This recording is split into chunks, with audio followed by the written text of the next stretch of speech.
So guys Holi গেছে আজ বেশ কিছুদিন হলো। তো আমাদের পাড়ায় ছিল হোলির আগেই বসন্ত উৎসব। তো সেই বসন্ত উৎসবের ভিডিও আমি আমার ফোনে ক্যাপচার করেছিলাম, বাট ছাড়া হয়নি বেশ কিছু কারণে। তো অনেক ভাই কাজের চাপ আমার। তো বসন্ত উৎসবে অনেক মজা হয়েছে ভাই, আমরা সবাই মিলে মজা টজা করেছি। তো ঘুগনিরও আয়োজন ছিল, খাওয়া দাওয়া হয়েছে, ঘুগনি চা এইসব আড্ডা ঠাড্ডা হয়েছে অনেক কিছু।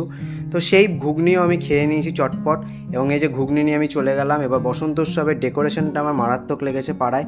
তো এখানে দেখো ডেকোরেশনটা খুব সুন্দর করে হয়েছে আর অনেক ভালো প্রোগ্রাম হয়েছে। তো বাজেট ছিল তাই হয়েছে, আমার বাজেট নেই ভাই, আমারও বসন্ত উৎসব হয়েছে, সেটারও ভিডিও আসবে।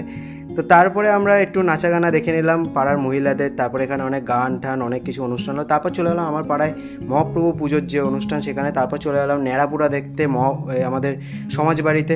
তো সেখানে ন্যাড়াপুরা চলছে, এই যে আমি পুরো ফার্স্ট মোশনে করে দিয়েছি ন্যাড়াপুরাটাকে। তো এইটা হচ্ছে সমাজবাড়ি নবদ্বীপ। তো তারপরে ন্যাড়াপুরা কমপ্লিট করে এবার বাড়ির দিকে যাচ্ছি। ভিডিওটা ভালো লাগলে লাইক করে দিও আর চ্যানেলটাকে ফলো